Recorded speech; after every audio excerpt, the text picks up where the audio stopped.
ఈరోజు print media వారికి and electronic media వారికి నమస్కారం తెలియజేసుకుంటూ, మరి మొన్న కాంగ్రెస్ పార్టీ ఎన్నికల్లో మీరందరూ కూడా మాకు ఎంతో ఇదిగా కోఆపరేట్ చేసినందుకు ప్రత్యేకంగా కృతజ్ఞతలు తెలియజేసుకుంటూ, మరి ఏలూరు జిల్లాలో పార్లమెంటు అభ్యర్థి అదేవిధంగా మన శాసనసభ్యులు అందరికీ కూడా మీరు సహకరించారు, దానికి కృతజ్ఞతలు తెలియజేసుకుంటాం. అయితే ముఖ్యంగా మరి పార్లమెంట్ అభ్యర్థి మరి కావూరి లావణ్య గారు ఏదో నిన్న మిమ్మల్ని అందరినీ పిలిచి మాట్లాడారని ఈరోజు పత్రికల్లో చూసాం. అది చాలా బాధాకరమైన విషయం. ఎందుకంటే కాంగ్రెస్ పార్టీ విషయాలన్నీ కూడా పార్టీ అంతర్గత విషయాలని పార్టీలో ఇంటర్నల్గా మేము కూర్చుని చర్చించుకోవడం ఆనవాయితీ మాకు గత 30 సంవత్సరాల నుండి కూడా.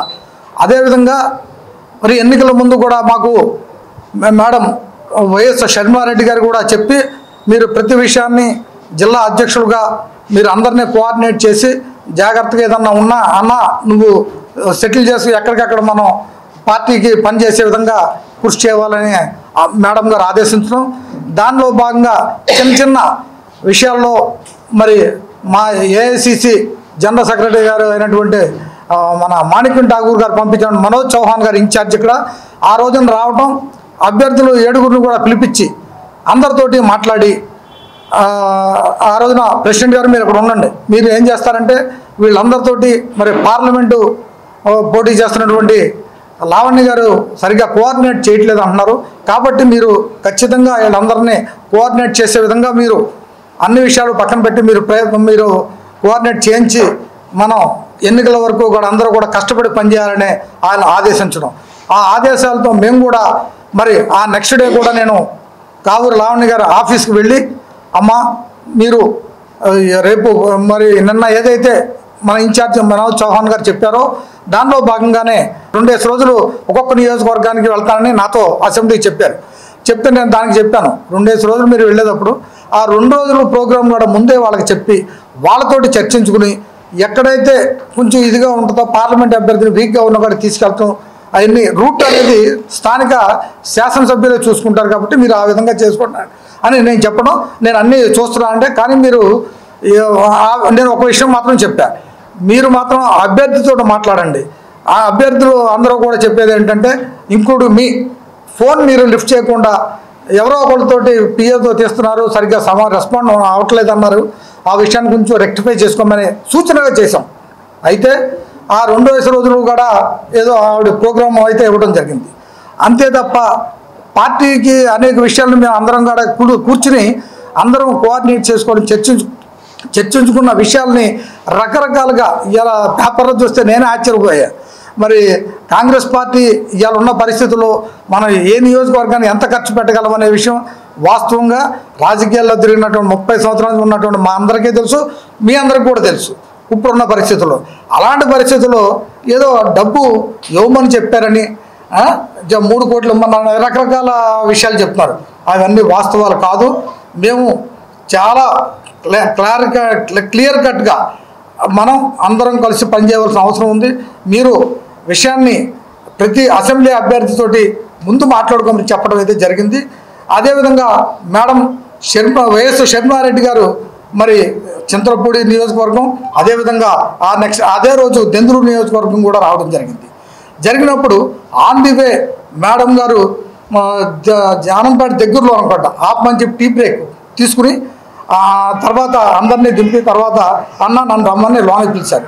అన్న ఇక్కడ కొంచెం ఎమ్మెల్యే అభ్యర్థులతోటి ఈవిడ కోఆర్డినేట్ చేయట్లేదు అనుకుంటా, ఇది నువ్వు దగ్గరుండి అందరితోటి కొంచెం మాట్లాడి జాగ్రత్తగా చేయించండి అన్నారు అని చెప్పినప్పుడు నేను బస్సు దిగిపోతుంటే, అన్న నువ్వు దిగిపోతే అలాగా నువ్వు ఇక్కడ ఉండు అని పార్లమెంట్ అభ్యర్థిని పిలిచి మేడం గారు చెప్పారు, మీరు అన్న చెప్తాడు జాగ్రత్తగా అందరితోటి కోఆర్డినేట్ చేసుకుని పనిచేయాలి, మీరేదో గెలిచేసానని చెప్పుకోవడం లేకపోతే ఎమ్మెల్యే అభ్యర్థులు కాకుండా చేయడం అనేది మన సాంప్రదాయం కాదు. ఖచ్చితంగా ఎక్కడైనా సరే ఎంపీ అభ్యర్థి ఎమ్మెల్యే అభ్యర్థితో కోఆర్డినేట్ చేసుకోవాలని మేడం గారు సూచన చేయడం కూడా జరిగింది. అప్పుడు ఆవిడ చెప్పారు, సర్లే అన్నారు. నేను దిగిపోయిన తర్వాత మళ్ళీ ఆర్బార్ నరసింహమూర్తి గారిని పిలిచారు, తర్వాత మన ఎలీజా గారిని కూడా పిలిచారు. అలాగే సింగిల్గా మాత్రం మాట్లాడి, అన్న వీళ్ళిద్దరూ కూడా నువ్వు జాగ్రత్తగా ఇవన్నీ చూడాలి అన్న అని చెప్పారు. సరేనమ్మా అని చెప్పాం. ఆ విధంగా చేసాం. అదేవిధంగా పోలవరం నియోజకవర్గంలో కూడా మరి ఆ రోజున మన వైఎస్ షర్మిలారెడ్డి గారు సమావేశంలో 2 రోజులు నేను అక్కడే ఉండి ఆ నెక్స్ట్ డే సమావేశం అయిన తర్వాత కూడా రూమ్లో కూర్చొని మాట్లాడి ఏమ్మా మొన్న మీటింగ్ అన్నీ అయినాయి కదా, మీరు జాగ్రత్తగా ఇప్పుడు ఏజెంట్స్ విషయంగా అన్నీ చూసుకోవాలంటే నేను ఎక్కడ ఏజెంట్లు పట్టక్కర్లేదు అని మాకు చెప్పారు. సరే నేనేం మాట్లాడాలి, అది ఎమ్మెల్యే అభ్యర్థులతో మాట్లాడుకోమని చెప్పడం. అయితే ఈ విధంగా మేమేదో డిమాండ్ చేసామని రకరకాల పార్టీకి నష్టం జరిగే విషయాలు మాత్రం మాట్లాడటం అనేది మంచి పద్ధతి కాదని నా అభిప్రాయం. నేను సూచన కూడా చేస్తున్నా. ఎందుకంటే జిల్లా అధ్యక్షుడిగా కొన్ని బాధ్యతలు ఉంటాయి, కొన్ని విషయాలు మేము బయటకు కూడా మాట్లాడడానికి అవకాశం ఉండదు. దయచేసి అర్థం చేసుకుని ఇప్పుడు వాళ్ళు మాట్లాడిన ఏదైతే కావూరు లావణ్య గారు మాట్లాడిన మాటలో ఏ సమంత నిజం కూడా లేదనేది మాత్రం నేను స్పష్టంగా చెప్పగలను. అది మాత్రం వాస్తవం కాదు. ఇప్పటికైనా మనందరం కలిసి పనిచేసి పార్టీని ఏ విధంగా రక్షించుకుందాం అనే ఆలోచనలో చేశాం.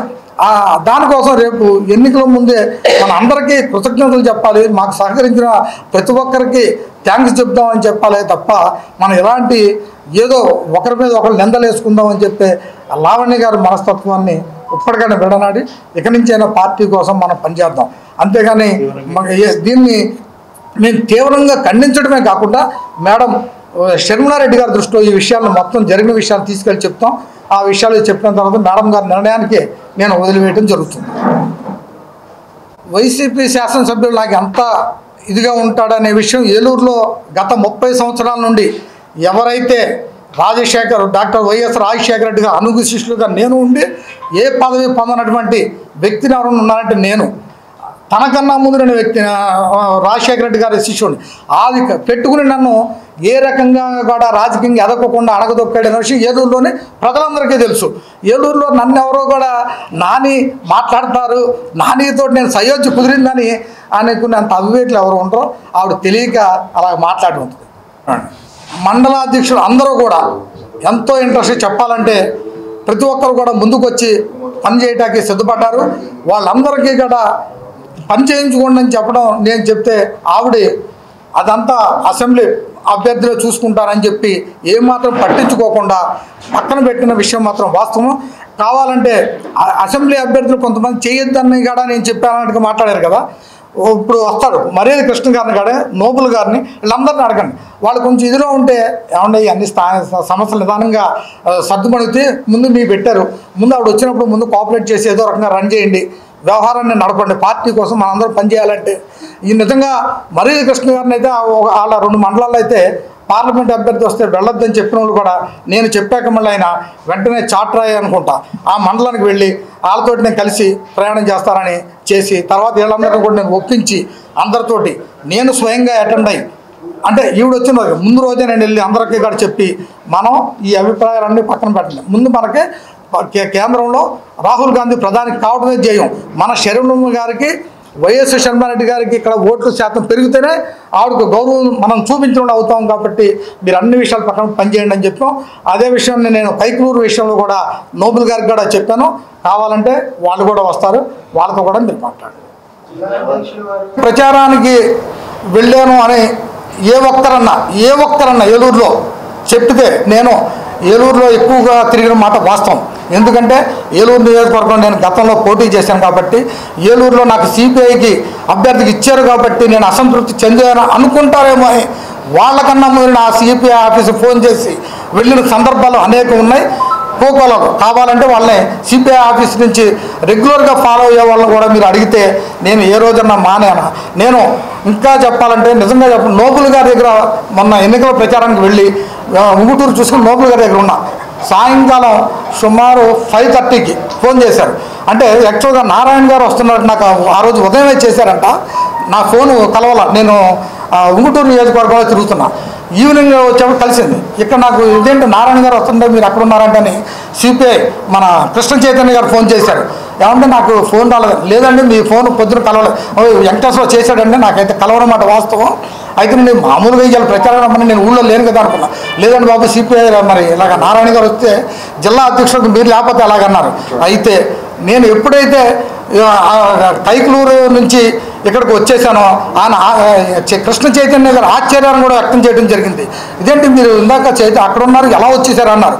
టీ కూడా తాక్కోకుండా టీ టైంలో మేము టీ కూడా తాక్కుండా 6 గంటలకు అక్కడికి వచ్చేప్పటికి ఆయన కూడా ఆశ్చర్యం వ్యక్తం చేసి అయ్యి బాబా ఎందుకంటే బాబా అంత స్పీడ్ ఎలా వచ్చారు అనే మాట సిపిఐ కృష్ణ చైతన్య గారిని అడగండి విషయం చెప్తారు. తెలుసు నేను డబ్బుల విషయం జనరల్గా మాట్లాడిన అసలు ఆ విషయం మాట్లాడే విషయాన్ని మరి ఇలా నేనైతే కొత్తగా వింటున్నాను తప్ప నేనైతే అలాంటి అభిప్రాయం ఉందో నీకు కూడా తెలిసి ఉండొచ్చు.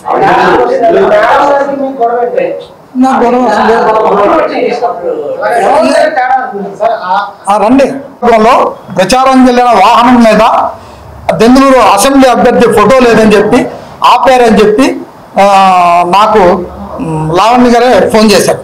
ఫోన్ చేస్తే నేను వెంటనే దెందులూరు అసెంబ్లీ అభ్యర్థికి ఫోన్ చేసి ఏమన్నా మీకు ఏదన్నా ఉంటే అది అక్కడ ఆపండి, ముందు వెంటనే వ్యాన్ ఇక్కడ పంపించేయండి.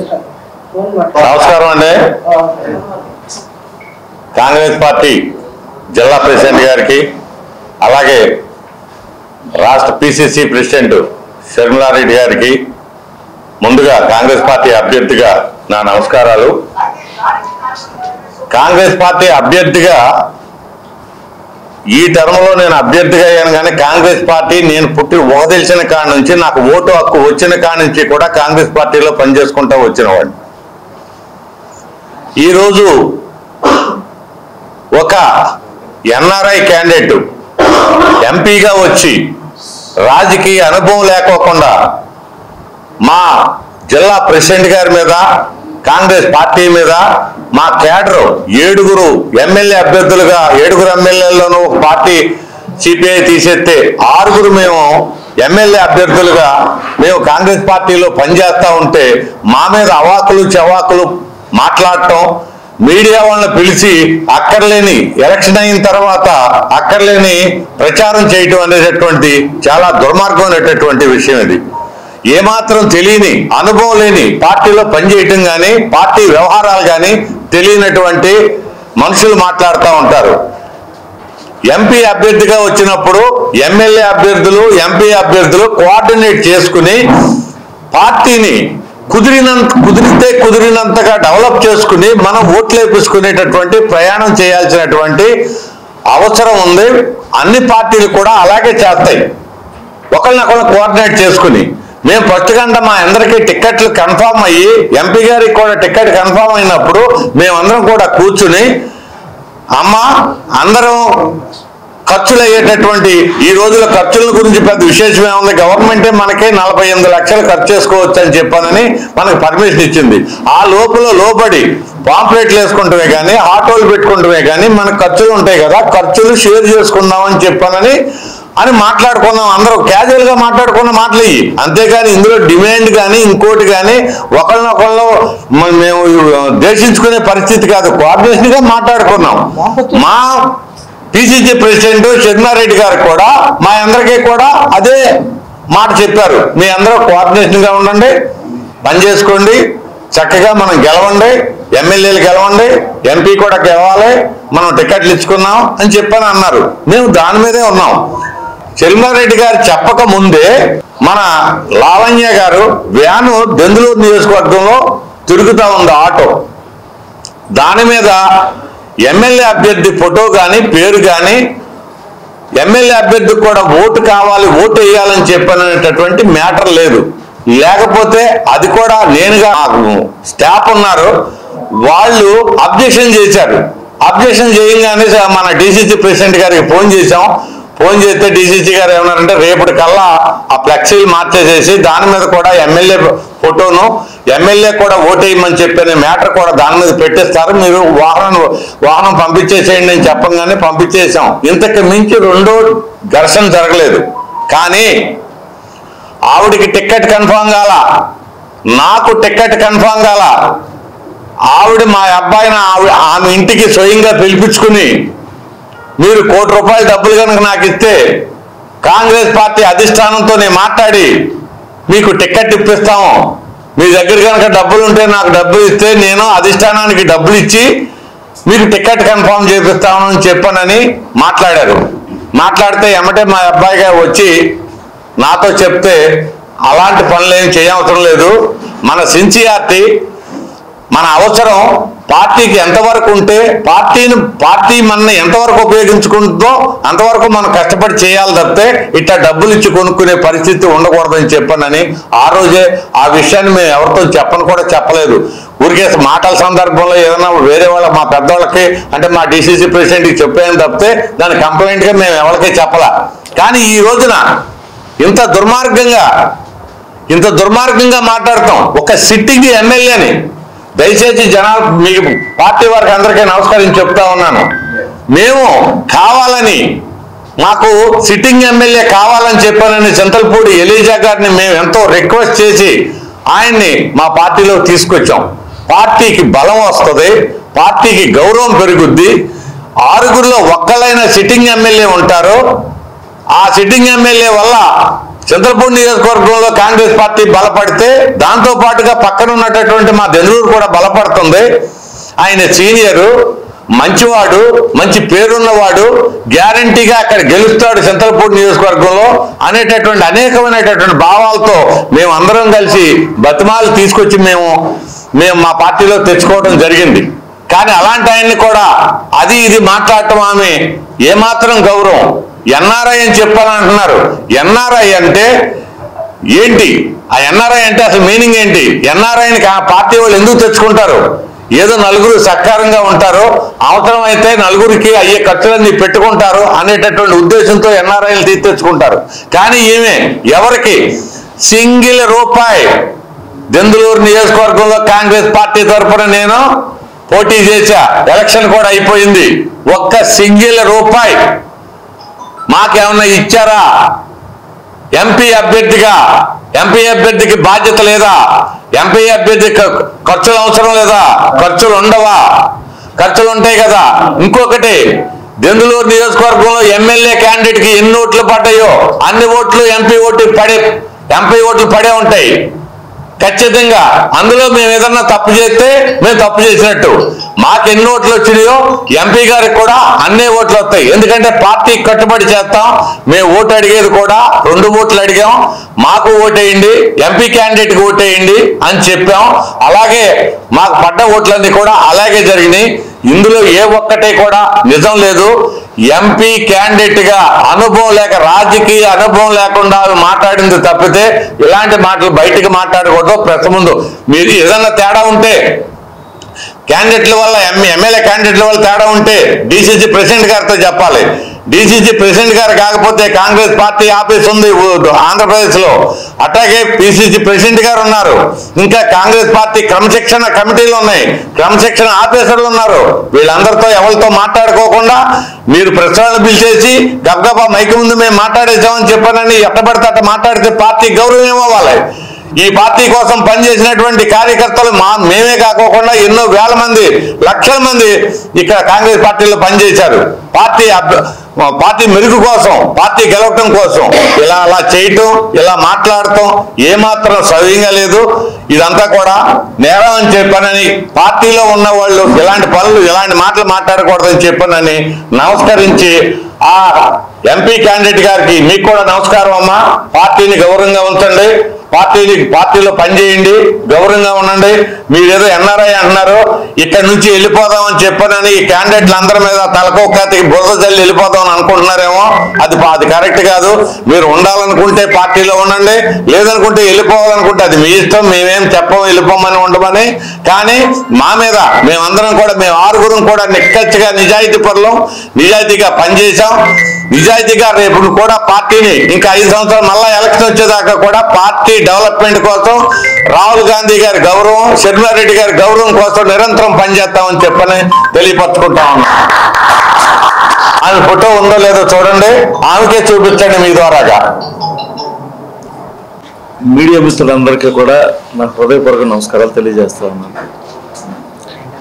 ఈ రోజున ముందుగా మరి గౌరవనీయులు ఎంపీ క్యాండిడేట్గా పోటీ చేసినటువంటి శ్రీమతి కావూరి లావణ్య గారికి నేను ముందుగా నమస్కారాలు తెలియజేస్తా ఉన్నాను. ఆవిడ చేసిన ఆరోపణలని నేను తీవ్రంగా ఖండిస్తాను. దీంట్లో అసలు ఏ మాత్రము నిజం లేదని మీడియా మిత్రులందరికీ కూడా మీ ద్వారా ప్రజలందరికీ కూడా నేను మనవి చేస్తూ ఉన్నాను. ఇందాకే మన డిసిసి ప్రెసిడెంట్ గారు చెప్పడం జరిగింది, అలాగే నా సహచర రెండూరు ఎమ్మెల్యే క్యాండిడేట్ గారు కూడా చెప్పడం జరిగింది. అసలు ఏం జరుగుతుంది, ఆవిడకి ఉన్న అవగాహన ఏంటి అనేది ఒక్కసారి ప్రజలందరూ కూడా ఆలోచన చేసుకోవాలి. ఈ రోజున మీడియా మిత్రులకే కాదు ప్రజలందరికీ కూడా తెలుసు అసలు ఎన్నికలంటే ఏంటి, ఎలా జరుగుతున్నాయి, ఈ రోజు ఉన్న పరిస్థితి ఏంటి, మన రాష్ట్రంలో ఉన్న పరిస్థితి ఏంటి. మనం ఏదో ఊహించి అది జరగాలి ఇక్కడ అనుకుంటే అది అసంభవం. ఒకరోజు ఆవిడకి సీటు కన్ఫర్మ్ అయిన తర్వాత ఎమ్మెల్యేలందరినీ పిలిచారు. ఎమ్మెల్యేలందరినీ పిలిస్తే మేమందరం రావడం జరిగింది ఏలూరులో. మరి మీటింగ్ అయిపోయింది, పబ్లిక్ మీటింగ్ లాగా ఒక 500 మందిని పిలిచారు. అది అయిపోయిన తర్వాత ఒక రూమ్లో కూర్చుని మేమందరం కూర్చుని మాట్లాడుకున్నప్పుడు ఇక్కడ దురదృష్టవశాత్తు ఏంటంటే నేను సిట్టింగ్ ఎమ్మెల్యేని,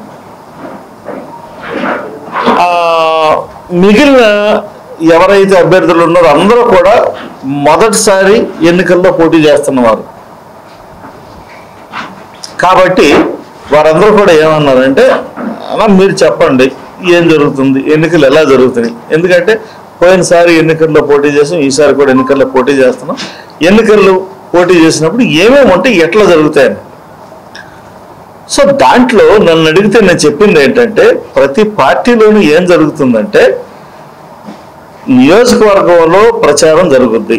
నియోజకవర్గంలో ప్రచారం జరిగినప్పుడు నియోజకవర్గ ఎమ్మెల్యేలు తన కోసమే కాకుండా ఎంపీ గారి గురించి కూడా ప్రచారం చేయాల్సిన అవసరం ఉంది పార్టీ కోసం. సో అవన్నీ కూడా ఖర్చుతో కూడినటువంటి విషయాలు కాబట్టి సాధారణంగా ఏం జరుగుద్దంటే ఈ ప్రచారానికి అయ్యే ఖర్చులు ఏదైతే ఉన్నాయో అవి ఎంపీ ఎమ్మెల్యేలు భరిస్తారు, ఇద్దరు కలిసి భరిస్తారు అనే విషయాన్ని నేను చెప్పడం జరిగింది, షేర్ చేసుకుంటారు. అంతకు మించి ఇంకెవరన్నా మాట్లాడి ఉంటే నా పక్కనప్పుడు ఆ రోజు కూడా మన డిసిసి ప్రెసిడెంట్ గారే ఉన్నారు, ఆయనే చెప్తారు. అసలు ఒకరిని అడగాల్సినంత అవసరం ఏమొచ్చింది నాకేం అర్థం కావడం లేదు. అసలు ఇంకోటి ఏంటంటే పోనీ అడిగారు, ఇచ్చిందా, ఎవలేదు కదా ఆవిడ. ఎందుకు ఈ రోజున ఎన్నికలు అయిపోయిన తర్వాత ఈ మాట ముందే చెప్పి ఉండొచ్చు కదా, లేకపోతే అప్పుడే ప్రెస్ మీట్ పెట్టి ఉండొచ్చు కదా, అప్పుడే ప్రెస్ మీట్ పెట్టి అడుగుండొచ్చు కదా. ఈ రోజున ఎందుకు చెప్తా ఉన్నారు అనేది ప్రతి ఒక్కరు కూడా ఆలోచన చేసుకోవాల్సినటువంటి విషయం. ఎందుకు అనంటే ఎన్నికలు అయిపోయినాయి, ఇప్పుడు ఆవిడ చెప్పి కూడా ఉపయోగం లేదు. ఇప్పుడు మా ఇమేజ్ని ఏదో చేద్దామని అంటే అది కూడా ఏం లేదు. కానీ దీని వెనక కొంతమంది ఉన్నారు, అది నాకు తెలుసు. నా మీద చేసిన ఆరోపణలు ఏంటి అంటే అవన్నీ కూడా కుక్కుడపు ఆరోపణలు, కావాలని చేసిన ఆరోపణలు. అవన్నీ కూడా ఎంత అబద్ధాలో నేను చెప్తాను. చింతలపూడి నియోజకవర్గంలో ఉన్నటువంటి కాంగ్రెస్ నాయకులకు కానీ, లేదా జిల్లా కాంగ్రెస్ నాయకులకు కానీ, జిల్లా పార్టీ అధ్యక్షులకు కానీ, లేకపోతే మన స్టేట్ జనరల్ సెక్రటరీ గారికి కానీ, అధికార ప్రతినిధికి కానీ, జిల్లా ఇన్ఛార్జ్ మన చింతలపూడి నియోజకవర్గ ఇన్ఛార్జీలు అందరికీ కూడా తెలుసు. నేను వేసిన ప్రతి చిన్న పోస్టర్, అంటే ఆటోల మీద పోస్టర్లు అతికించుకు తిరుగుతాం, ఎల్ఈడి స్క్రీన్ మీద పోస్టర్లు అతికించి తిరుగుతాం, కరపత్రాలు పంచిపెడతాం. వీటిల్లో ఎక్కడైనా సరే ఎంపీ క్యాండిడేట్ ఫోటో లేదని ఆవిడ నిరూపిస్తే నేను రాజకీయాలను తప్పుకోవడానికి సిద్ధంగా ఉన్నాను. ఇలాంటి సత్యదూరమైనటువంటి మాటలు మాట్లాడటం మీకు తగదు అని ఆవిడకి తెలియజేస్తా ఉన్నాను. ఏంటి అంటే నేను గౌరవం, ఎందుకంటే నేను రాజకీయాల్లోంచి గత 6 సంవత్సరాలుగా ఉన్నాను, గత 5 సంవత్సరాల నుంచి నేను ఎమ్మెల్యేగా ఉన్నాను. ప్రోటోకాల్ నాకు తెలుసు, ప్రోటోకాల్ పాటించడం నాకు తెలుసు. ప్రోటోకాల్ ఎప్పుడు కూడా నాకు ఎంత విరోధులు ఉన్నా కానీ, ఎంత వ్యతిరేకులు ఉన్నా కానీ, ఏ రోజున కూడా నేను ప్రోటోకాల్ని నేను మేరలేదు.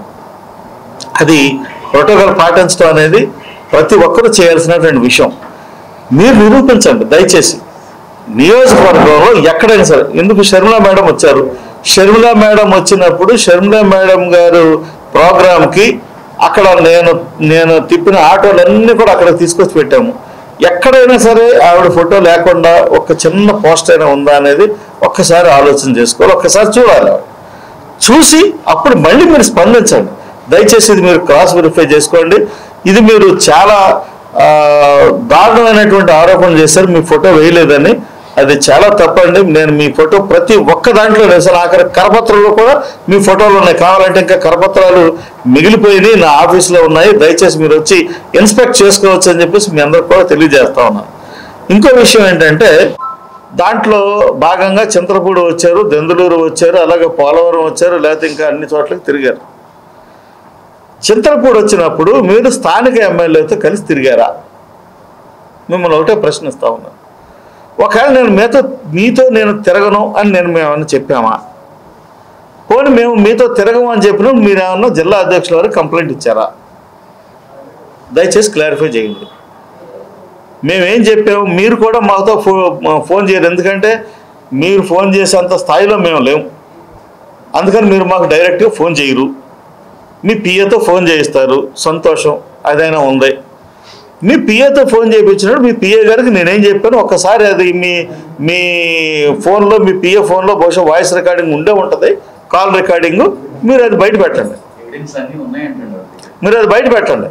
నేనేం చెప్పాను, మీరు అనుకున్నట్టుగా మీరు ఫలానా చోట నేను వస్తాను అని రమ్మంటే అలా కాదండి, మేము కూడా ప్రచారంలో ఉన్నాము, మీరు వచ్చినప్పుడు మేము ఎక్కడ ప్రచారం చేస్తాంటే అక్కడ మీరు మాతో పాల్గొవాలి, అది పద్ధతి అని చెప్పాం. అంతేగాని మా ప్రచారం మానుకుని నేను ఎక్కడ ఆ రోజున జంగారెడ్డిగూడెంలో ప్రచారం చేస్తున్నాను, మీరు చింతలపూడి వచ్చారు, నేను ప్రచార షెడ్యూల్ నేను మానుకొని మీ దగ్గరికి చింతలపూడి రావటం కరెక్టా? లేకపోతే నేను ప్రచారంలో ఉండగా మీరు వచ్చి నాతో ప్రచారంలో పాల్గొని నేను ఎక్కడ ప్రచారం చేస్తుంటే అక్కడ ప్రచారం చేసి వెళ్ళడం కరెక్టా? ఒకసారి ఆలోచన చేసుకోండి. దయచేసి మీరు ప్రోటోకాల్ పాటించింది మీరు, ఎమ్మెల్యే క్యాండిడేట్లని పట్టించుకుంది మీరు. ఎమ్మెల్యే క్యాండిడేట్లని మరీ అసలు ఇంత చీప్గా ఇంత చిన్న పురుగుల్లాగా చూసి వాళ్ళేంటో ఇదన్నట్టు మీరేదో పెద్ద గొప్ప వ్యక్తి అయినట్టు మీరు భావించుకుంటే మేమేం చేయలేము, ఆ భగవంతుడిగా వదిలేస్తున్నాం. అలా కాదు, ఎవిడెన్స్ ఉంది, అది మొత్తం వైరల్ అయింది. సొంగరాష్ట్రం గారు వచ్చారు మా ఆఫీస్కి అనేది. ఇప్పుడు విషయం ఏంటంటే నేను అక్కడ సిట్టింగ్ ఎమ్మెల్యేని, నా ఇల్లు ఎక్కడైతే ఉందో చింతలపూడిలో నా ఇంటి వెనకాల ఆయన ఉన్నాడు. ఆ రోజున నేను ఆఫీస్లో కూర్చున్నాను, ఆ టైము దాదాపు 10 దాటింది, 10:30, 11 టైం అయింది. ఆయన కూడా ప్రచారం ముగించుకుని ఇంటికి వెళ్తా ఉన్నాడు. ఆఫీస్ తెరిచి ఉంది. నన్ను ఒకసారి కలిసి వెళ్దాం సిట్టింగ్ ఎమ్మెల్యేగా గౌరవపూర్వక కలుద్దామని నా ఆఫీస్కి వచ్చారు.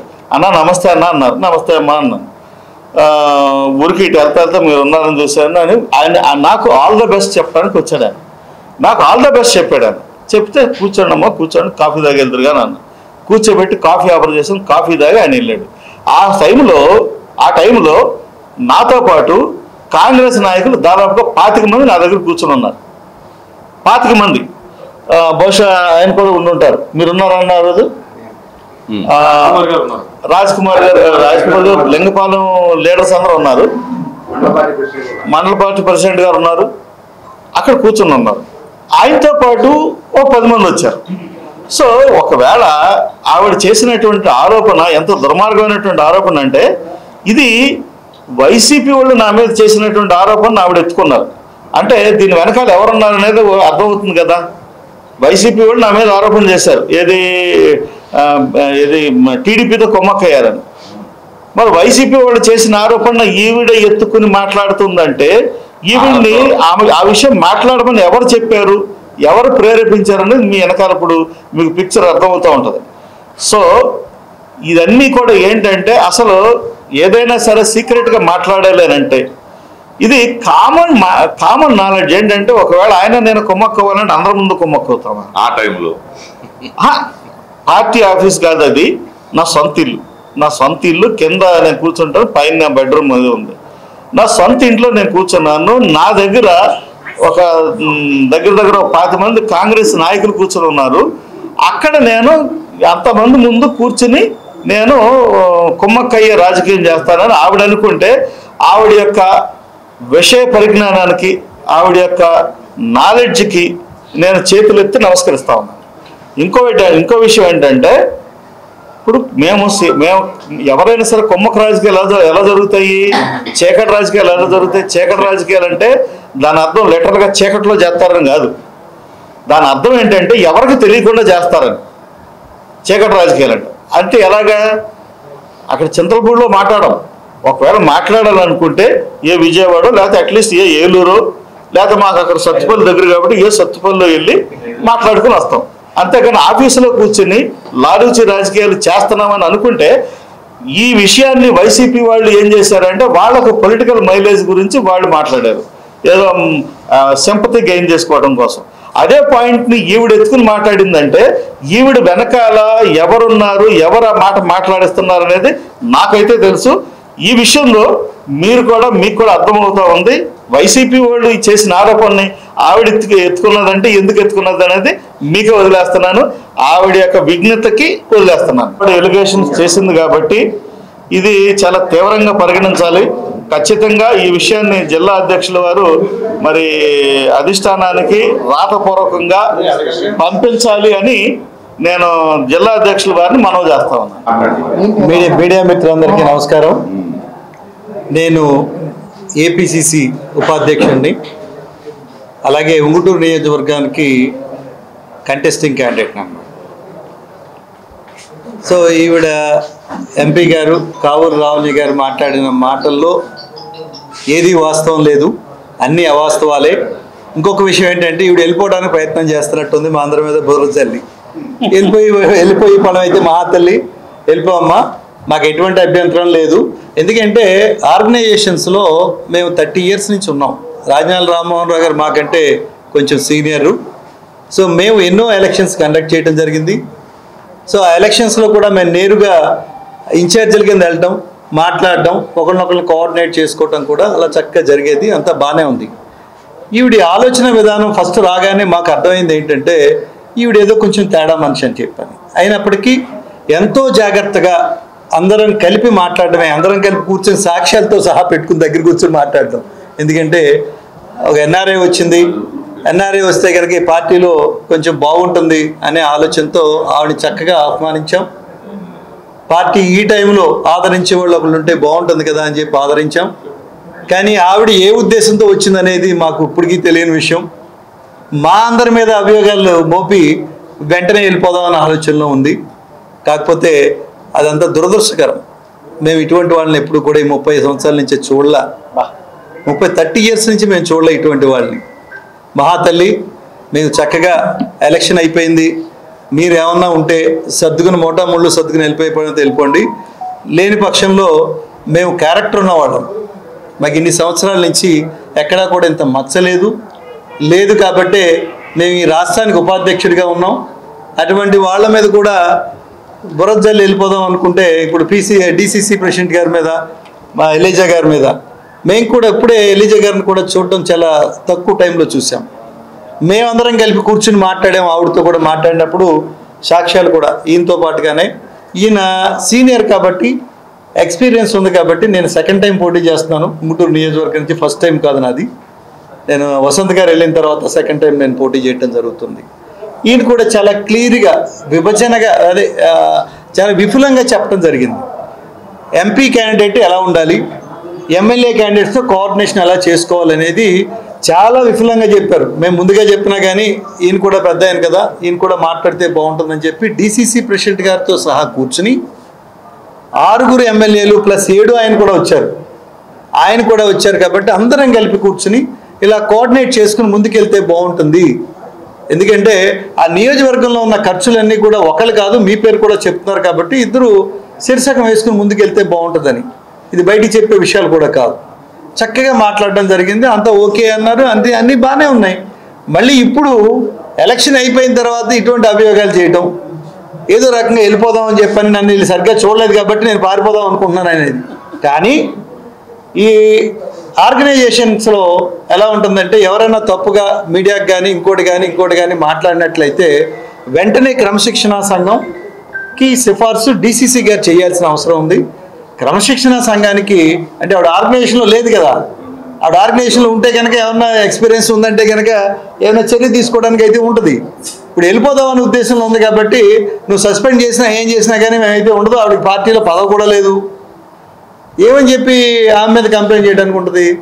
ఇలా తప్పుడుగా మాట్లాడింది కాబట్టి ఇప్పుడైనా కానీ డిసిసి ప్రెసిడెంట్ గారు మీరు క్రమశిక్షణా సంఘానికి మేమందరం సంతకాలు పెడతాం, తప్పనిసరిగా మీరు సిఫార్సు చేయండి, ఇమ్మీడియట్గా ఆవిడని సస్పెండ్ చేసి ఇక్కడి నుంచి పంపించి మాకు ఈ పార్టీకి ఆవిడికి ఏమీ ఇబ్బంది లేకుండా ఉండే విధంగా పంపించండి, మహాతల్లిని సాగనంపండి, అంతకుమించి ఏం లేదు.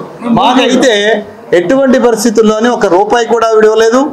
మేము కూడా 2 ఓట్లు ఏమని అడిగాం, మా బ్రోచర్ మీద కూడా ఆవిడ ముద్ర ఉంటుంది, ఆవిడ ఫోటో ఉంటుంది, లేకపోవడం అనేది లేదు. మా ఆటోలను కూడా కావాలంటే చూపిస్తాడు మా సెక్రటరీ, ఆ ఆటోల మీద కూడా ఆవిడ ఫోటో కూడా ఉంటుంది. శుభ్రంగా చక్కగా మా డబ్బులను ఏమన్నా తీసుకుని ఆవిడ వెళ్ళిపోవాలి తప్ప మేమైతే ఆవిడ దగ్గర ఆలోచించలేదు. ఎందుకంటే మనకయ్యిన ఖర్చు సార్, మనకయ్యిన ఖర్చు ఎక్కువ కదా, మన డబ్బులు తీసుకుని ఆవిడ వెళ్ళిపోతుంది. దయించి మేడం ఎటువంటి పరిస్థితుల్లో నీ డబ్బు ఏమి ఇక్కడ పైసా మాకేమి ఇవ్వలేదమ్మా, మాకేమీ పైసా ఖర్చు పెట్టలేదు, మా డబ్బులు తీసుకుని నువ్వు పారిపోదాం అనుకుంటున్నావు, చక్కగా పారిపోమ్మా, ఇక నుంచి ఆర్గనైజేషన్లో ఇటువంటి వాళ్ళు మాత్రం రావడానికైతే మేము ఒప్పుకోం, మేమైతే రానివ్వం. ఎందుకంటే ఆర్గనైజేషన్ పరువు పోతుంది, కాంగ్రెస్ పార్టీ పరువు పోతుంది. Thank you. గత 20 సంవత్సరాలుగా దంత సమస్యలతో పాటు దవడ మరియు ముఖ సంబంధ సమస్యలకు చక్కని చికిత్సలు అందిస్తున్న శ్రీ రామకృష్ణ దంత వైద్యశాల, నరసింహారావుపేట, ఏలూరు. ఎమర్జెన్సీస్ లో వాడే ఆక్సిజన్ కాన్సంట్రేటర్లతో పాటు air purify, UV light steriliser, ULV fogger వంటి పరికరాల ద్వారా పరిశుభ్రమైన వాతావరణంలో చికిత్స అందించబడుచున్నది. ఆర్వీజీ ద్వారా అతి తక్కువ రేడియేషన్ ఉపయోగించి దంత వ్యాధి నిర్ధారణ మరియు రూట్ కెనాల్ వైద్యం చేయబడుచున్నది. డెంటల్ లేజర్ ద్వారా కుట్లు లేకుండా సర్జరీలు, ఇంప్లాంట్స్ కిట్స్ ద్వారా పళ్ళు లేని వారికి ఫిక్స్డ్ దంతాలు, రూట్ కెనాల్ చికిత్సలకు ఎండో మోటార్ వంటి ఆధునిక పరికరాలు కలిగిన నమ్మకమైన డెంటల్ క్లినిక్. అత్యంత ప్రామాణికమైన ఆటోక్లావింగ్ పద్ధతిలో శుభ్రపరిచిన ఇన్స్ట్రుమెంట్స్ వాడడం మా ప్రత్యేకత. దంత సమస్యలకు చికిత్సతో పాటు విరిగిన దవడ మరియు ముఖ ఎముకలకు చికిత్స, ఎత్తు మరియు వంకర దవడలకు కాస్మెటిక్ సర్జరీ, యాక్సిలోఫేషియల్ వంటి చికిత్సలకు చిరునామా శ్రీ రామకృష్ణ దంత వైద్యశాల, వేములపల్లి రెసిడెన్సీ అపార్ట్మెంట్,